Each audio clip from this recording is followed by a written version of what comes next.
The World Safer Internet Day is a day set aside globally to train children and educate them on how to be safe online.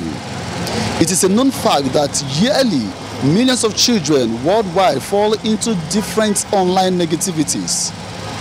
That is why this day is set aside to show them how to be safe whenever they are online. Parents take measures, and today we want to know the exact measures they take at their different spaces to ensure the safety of their words online. My name is Gideon Tobelaba.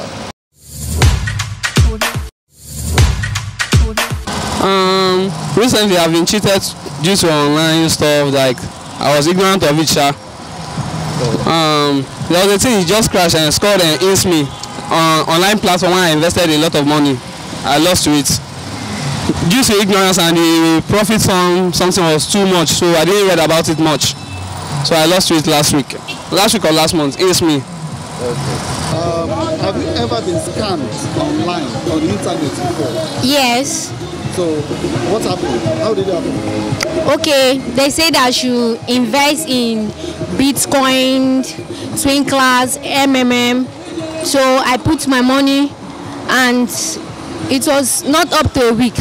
They scammed me. There was no money. I could not see any money again. Do you use smartphone? Yes. Okay, so do you have it with you now? No. Why? Because they seize it at home. Why did they seize it? I was logging, like I was chatting too much, and that is why. You were chatting too much with people you know or people you do not know? With people I know.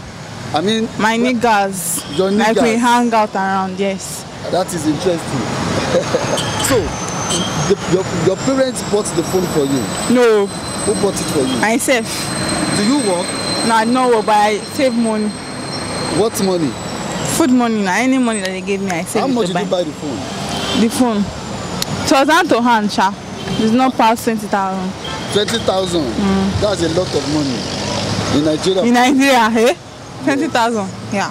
So, but when you bought the phone, what was the reaction of your parents? They did not say anything, they were school with it. Because they also give us assignments online, and we even started chatting online itself. We do school stuff online, so they did not say anything. They're just saying okay, but it gets to the point that they cannot take, so they seize the phone. Okay. You have a phone, right? Yes, sir. So why are you not with your phone? Well, I don't take my phone to school most of the time. Why? To distract my studies. Eh? It distracts my studies. Okay, distracts you. Yes. So, are there any measures taken by your parents to ensure that what you do with your phone is regulated? Yes, sir. When I'm busy, I'm not with the phone. When I'm busy, I have work to do or assignments, they collect the phone so that I won't be distracted. Okay. That's good. So do you think that there should be any form of regulation or restriction from people of your age to use the smartphone? There should be, but not that much. Depending on the time you use the phone, how you use it, who you are talking to, what time you are chatting, there should be, but not like monitoring you. The person, though they must know the person that you are chatting with too, but they must not read your conversation. They must not. They must not now.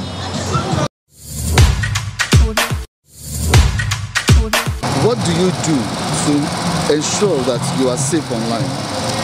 What are the things? What are the measures? Okay. Ensure your safety online. Okay, I think the number one measure that I will profile is one needs to be less eager in the way that maybe you are eager to make money cheap online.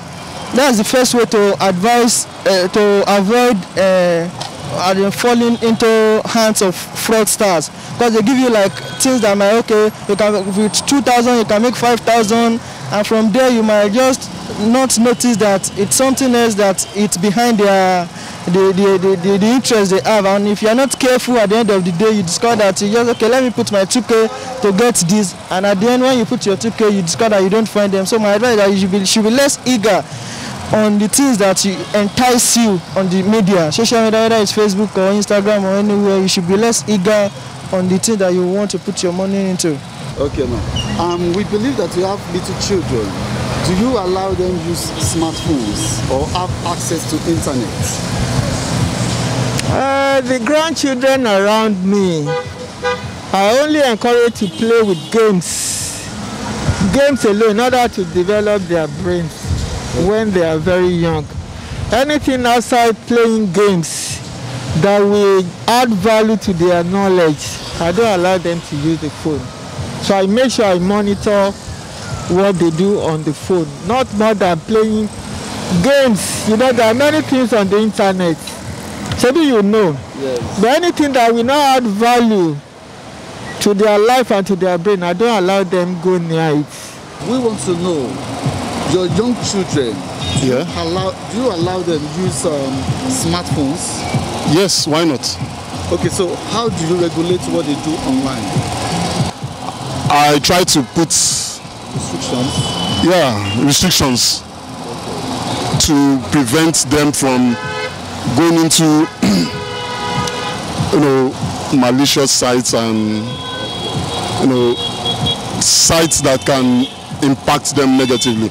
But children nowadays, see, when we look at the generation of today, you notice that the children and the younger ones are more savvy when it comes to internet and things to have to do with the internet, because you have programmers nowadays who are children, and the younger they are exposed to some of these things, the better it is for them to catch up.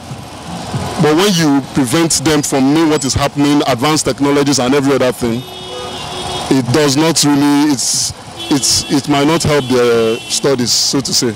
In this brief chat with Andrei, a cybersecurity expert from Novosibirsk, Russia, he talks on different ways children can be exposed to dangers online and how they can be protected. What are the different dangers or malicious activities children can face on the internet?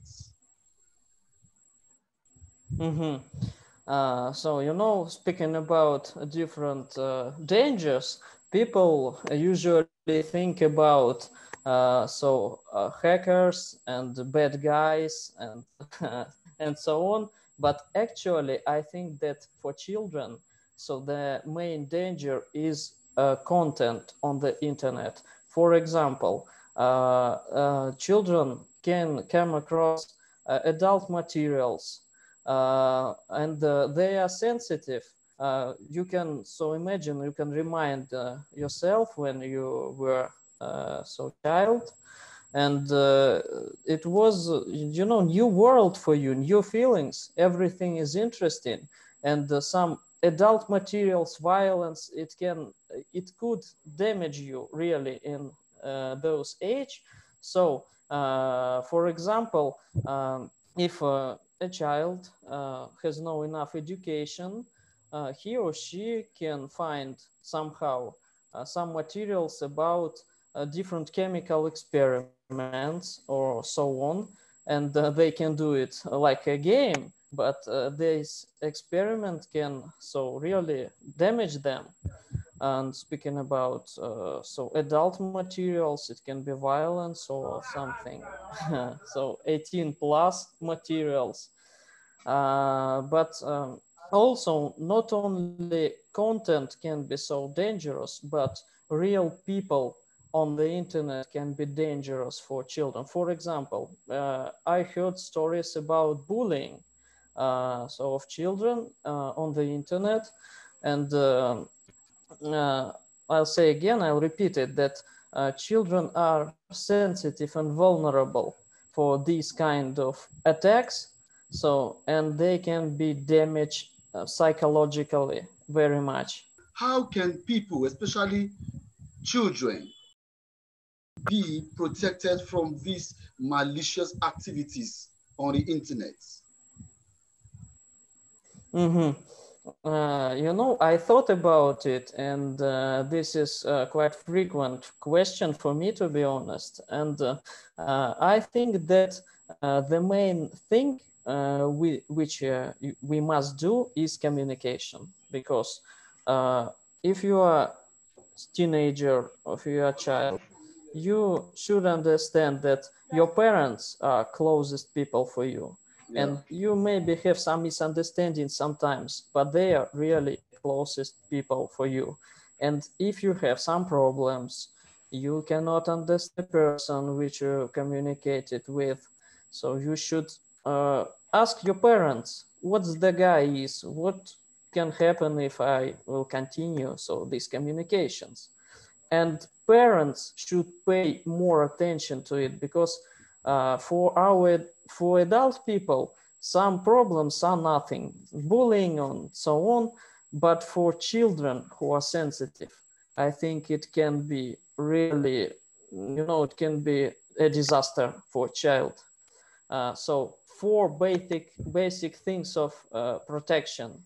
So okay. To my mind, it is communication with your children. So limiting unnecessary access to different devices, information. Yes. The third one, so developing real interests, sports, hobbies, arts, and so on. And the last one is consciousness and awareness about new technologies. Don't be lazy, read this information.